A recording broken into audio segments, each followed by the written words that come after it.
최근 독일 최고 안전인증기관이 세계 안전등급 평가를 발표했는데요. 모든 아시아 제품 중에서 유일하게 한 제품만이 최고 수준의 특별 등급을 받았다는 소식입니다.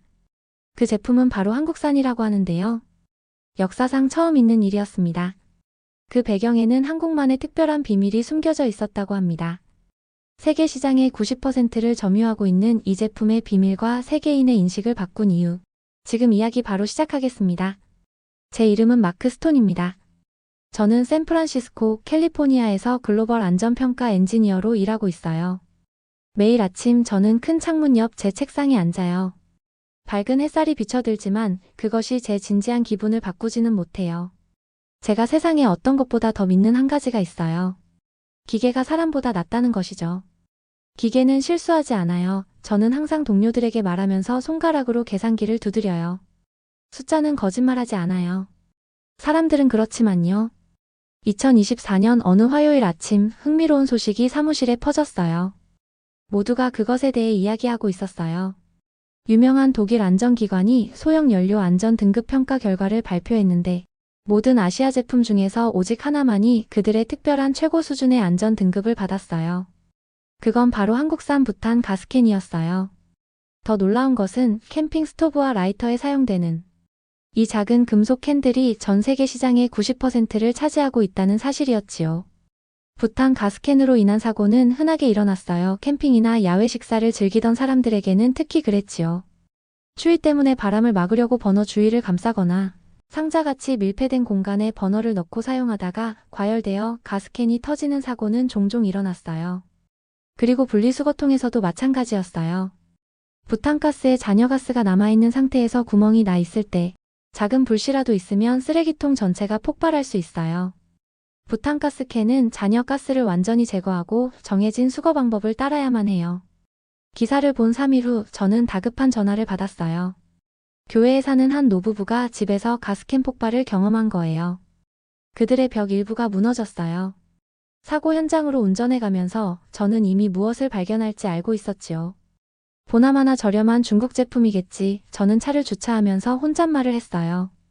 현장은 제가 예상했던 것보다 더 심각했어요. 어르신들은 심하게 다치지는 않았지만 그들의 집 한쪽 벽 전체가 무너졌어요. 벽돌과 먼지가 곳곳에 있었어요. 측정을 하고 메모를 적으면서 이상한 느낌이 들었어요. 이 사례에는 뭔가 다른 점이 있었어요. 바로 다음 날 고급 정장을 입은 장 레이라는 이름의 남자가 제 사무실을 방문했어요. 그는 어제 사고의 가스캔 회사 대표였지요. 사고는 항상 일어나요. 그는 손을 흔들며 말했어요. 사용자의 부주의가 가장 큰 사고 발생 이유라니까요. 게다가 저희는 자체 품질 관리는 엄격하게 하고 있어요. 그는 당당하게 자기 의견만 전달한 후 대답 없이 떠났어요. 저는 그의 무책임한 태도에 화가 났어요. 지푸린 표정으로 서류를 검토하고 있을 때 최근 받은 보고서의 한 줄이 제 눈에 들어왔어요. 한국산 제품들은 이중 안전 메커니즘과 철저한 검사 시스템을 갖추고 있어 유사한 사고가 극히 드물게 발생합니다. 저는 한참 동안 그 말을 쳐다봤어요. 그리고 궁금증이 생겼지요. 다음 날 아침 저는 노크도 하지 않고 상사의 사무실로 곧장 걸어 들어갔어요. 가을 벤치마킹 출장이요. 한국으로 가고 싶어요. 저는 단호하게 말했어요. 직접 이 가스캔들을 봐야겠어요. 저는 어제 사고부터 시작하여 가스캔에 대한 여러 보고서를 검토한 일까지 자세하게 이야기했어요. 이야기가 끝나자 그는 항복했다는 표정을 지으며 고개를 끄덕였어요. 그날 밤 저는 서둘러 가방을 쌌어요. 태평양을 가로지르는 긴 비행 내내 저는 전화기로 한국 가스캔에 대해 조사했어요. 한국의 가스캔이 세계 시장의 90%를 장악하는 이유가 무엇일까요? 한국에서 보게 될 것이 품질과 제조 그리고 제 자신의 편견에 대해 제가 알고 있다고 생각했던 모든 것을 바꿀 것이라는 것을 저는 알지 못했어요. 제 비행기가 한국의 인천공항에 착륙했을 때 저는 첫 번째 놀라움을 경험했어요. 공항은 제가 예상했던 것과 전혀 달랐어요. 너무 크고 깨끗하고 현대적이었어요. 무빙워크웨이가 사람들을 반짝이는 바닥 위로 부드럽게 실어 나르고 있었어요. 로봇들이 여러 언어로 질문에 답변했어요. 모든 것이 완벽하게 작동했어요. 저는 공항과 연결된 기차역으로 가는 길을 찾았어요. 가스캔 공장이 위치한 천안시로 가기 위해 한국의 고속열차인 KTX표를 샀어요. 기차는 깨끗하고 편안했어요. 기차가 출발하자 저는 그 속도에 의해 좌석으로 밀려났어요. 적어도 시속 180마일은 되겠네. 저는 창문 밖으로 흐려지는 시골 풍경을 보며 속삭였어요. 제 두 번째 놀라움은 한국이 얼마나 아름다웠는지였어요. 현대적인 고층 건물이 있는 도시들 사이로 초록색 산들이 극적으로 솟아 있었어요. 작은 농장들이 계곡에 자리 잡고 있었어요. 모든 것이 깔끔하고 정돈되어 보였어요. 기차가 천안에 도착했을 때 저는 택시를 타고 공장으로 갔어요. 마지막 모퉁이를 돌았을 때 저는 놀라움으로 입이 떡 벌어졌어요. 공장은 단순한 건물이 아니었어요. 엄청나게 컸어요. 나란히 놓인 18개의 축구장만큼의 공간을 차지했어요. 반짝이는 하얀색 건물이 끝없이 뻗어 있는 것 같았고 회사의 파란색 로고가 앞면에 자랑스럽게 전시되어 있었어요. 로비에서 저는 이서준 팀장님을 만났어요. 그는 완벽한 자세와 차분하고 자신감 있는 눈을 가진 40대 초반의 남자였어요.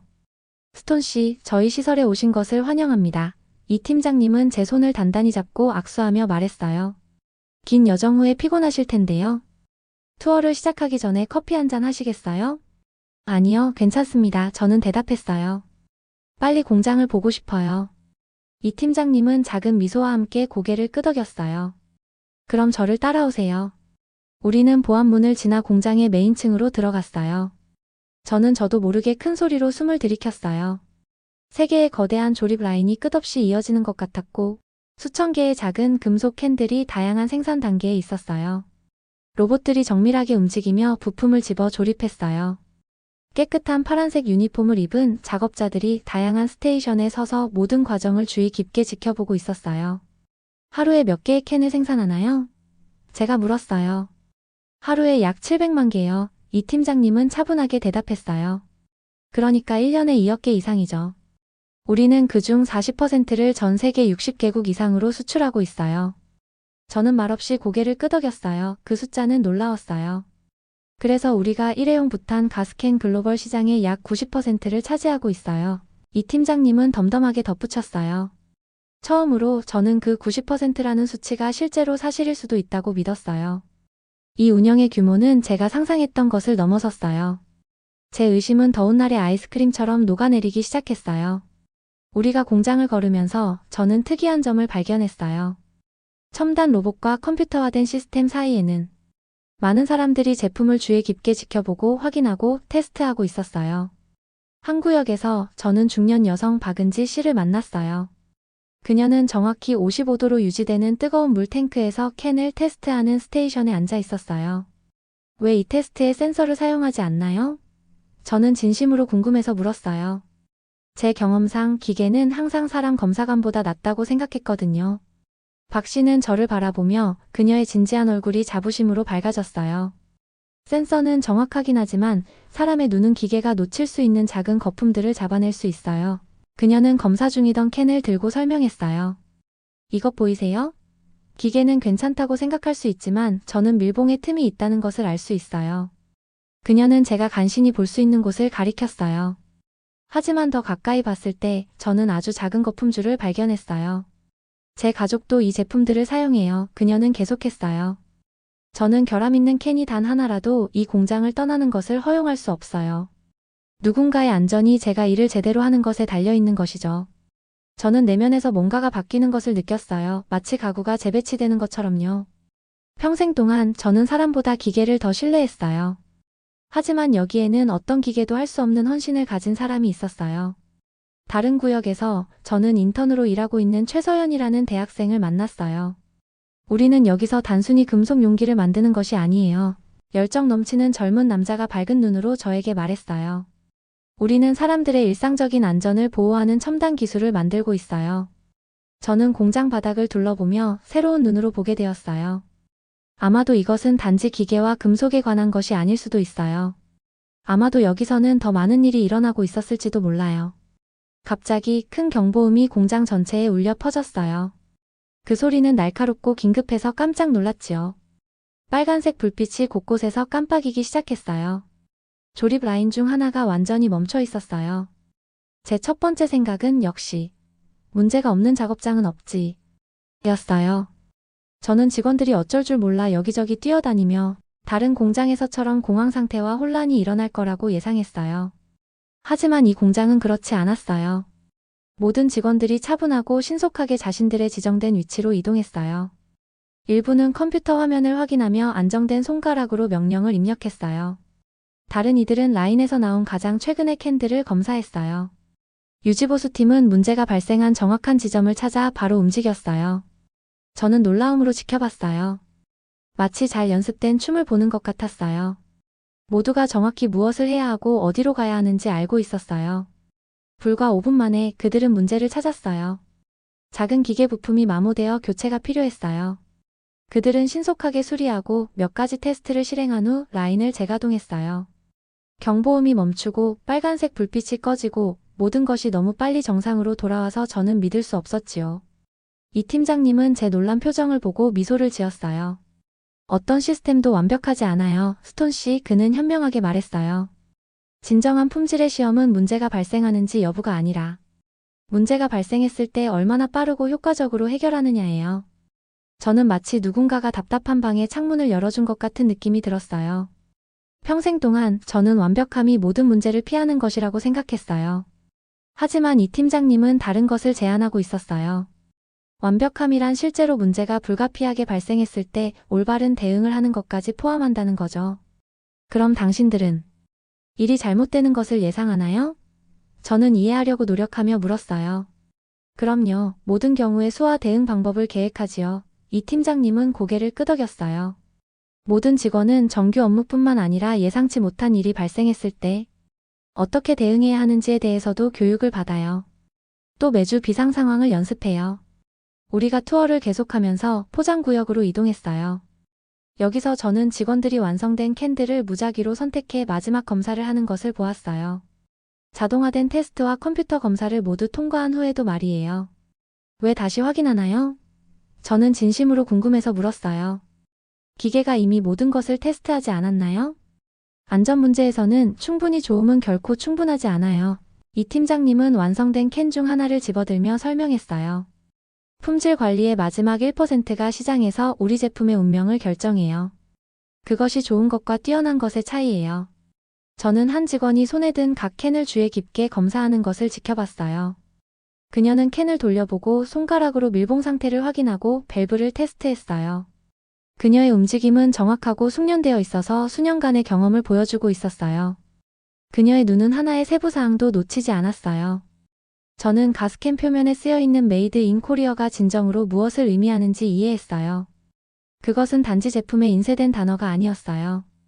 그것은 우수성에 대한 약속이었고 첨단 기술과 인간의 헌신 모두에 의해 뒷받침되는 보증이었어요. 기계와 사람들이 완벽하게 함께 일하며 서로를 더 좋게 만들고 있었어요. 투어가 계속되면서 제 마음은 새로운 아이디어로 가득 차 있었어요. 제조, 품질 관리, 아시아 제품에 대해 제가 믿었던 모든 것, 그것은 오늘 제가 보고 있는 것에 의해 모두 도전받고 있었어요. 끝내기 전에 이 팀장님이 말했어요. 한 구역을 더 보여드리고 싶어요. 그는 저를 벽에 사진이 가득한 작은 방으로 안내했어요. 그 사진들은 캠핑하는 가족들, 작은 스토브에서 요리하는 사람들, 그리고 회사의 가스캔이 사용되고 있는 다양한 일상적인 장면들을 보여주고 있었어요. 이들은 단순한 고객이 아니에요. 이 팀장님은 감정이 가득한 목소리로 조용히 말했어요. 이들은 우리가 일을 올바르게 하는 것에 안전이 달려있는 사람들이에요. 매일 아침 우리 직원들은 이 방에 모여 자신들의 일이 왜 중요한지 상기시켜요. 우리는 실제 사람들, 특히 아이들이 있는 가족들이 자신들의 안전을 우리에게 맡긴다는 것을 결코 잊지 않아요. 저는 그 말의 단순한 진실에 깊이 감동받아 침묵 속에 서 있었어요. 그 순간 저는 중요한 것을 깨달았어요. 세계 최고의 기술도 그것을 제대로 사용하는 것에 깊이 신경 쓰는 사람들 없이는 아무 의미가 없다는 것이었어요. 구내 식당에서 점심을 함께 하시겠어요? 이 팀장님은 시계를 확인하며 물었어요. 우리 구내 식당은 훌륭한 김치를 만들어요. 이 지역에서 꽤 유명하죠. 우리가 구내 식당으로 걸어가는 동안 다시 생산 라인을 지나갔어요. 저는 기계들이 인상적이긴 하지만 이 공장을 특별하게 만드는 것은 사람들이라는 것을 알아차렸어요. 그들의 주의 깊은 눈, 숙련된 손, 그리고 가장 중요하게는 자신들의 일에 대한 자부심으로 가득 찬 마음, 그것이 진짜 비밀이었어요. 저는 이제야 이해하기 시작하는 것 같아요. 저는 이 팀장님보다는 저 자신에게 말하듯 조용히 말했어요. 무엇을요? 그가 물었어요. 왜 당신들이 세계 시장의 90%를 차지하는지요? 저는 솔직하게 대답했어요. 그리고 저는 제가 겨우 표면만 긁었을 뿐이라는 느낌이 들어요. 미국으로 돌아왔을 때 저는 다른 사람이 된 것 같은 느낌이 들었어요. 제 캐리어는 그대로였어요. 제 옷도 그대로였어요. 하지만 제 마음은 완전히 바뀌었어요. 사무실에 도착하자마자 제 상사는 회의에 불렀어요. 마크, 시간 맞춰 잘 왔어요. 그가 말했어요. 안전위원회에서 가스캔 폭발 사례를 논의하고 있어요. 저는 회의실로 걸어 들어가다가 놀라서 멈췄어요. 테이블에 앉아있던 사람은 제가 한국으로 떠나기 전에 저를 방문했던 중국 유통업자 장 레이였어요. 그는 여전히 명품 정장을 입고 있었고 얼굴에는 여전히 뽐내는 미소를 짓고 있었지요. 제가 말씀드렸듯이 장은 저를 쳐다보지도 않고 계속 말했어요. 모든 아시아 제품들은 기본적으로 똑같아요. 한국 제품에 대해 더 엄격한 규정이나 특별한 대우를 할 필요가 없어요. 불과 2주 전이었다면 저는 아마 그에 동의했을 거예요. 하지만 이제 저는 더 잘 알고 있었어요. 진실을 위해 목소리를 높여야 할 때였어요. 실례합니다. 저는 의자를 빼고 앉으며 말했어요. 모든 사람들이 저를 바라봤어요. 저는 방금 한국에서 돌아왔어요. 거기서 가스캔 공장을 방문했습니다.